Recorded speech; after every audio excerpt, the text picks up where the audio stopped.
Bonjour, je m'appelle Alexandre Sauvage, je suis cofondateur de Léosphère, une société qui a été créée en 2004 avec mon frère Laurent, qui à l'époque travaillait au CNRS sur des études d'atmosphère. Il utilisait une technologie qui s'appelait le LIDAR, radar laser, et il mesurait l'impact des poussières sur le changement climatique.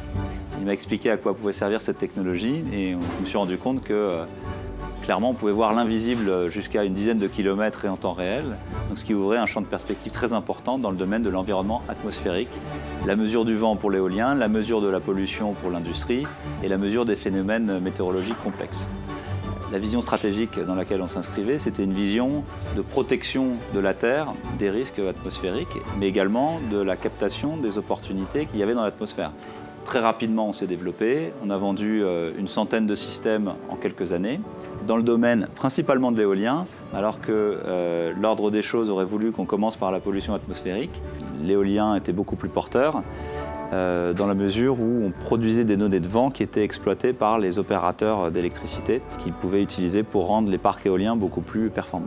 Les étapes de croissance sont assez classiques. Une première étape d'industrialisation et de développement avec une fabrication faite ici en Île-de-France à Orsay.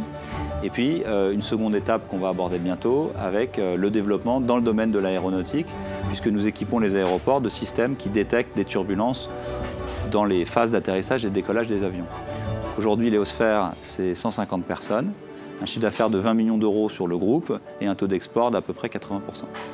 À terme, on compte créer une entreprise d'une centaine de millions d'euros, une ETI indépendante. Les fondateurs détiennent encore la majorité du capital, avec une fabrication ici à Orsay, on y tient beaucoup, dans cette vision de croissance qui peut nous porter encore 5 à 10 ans.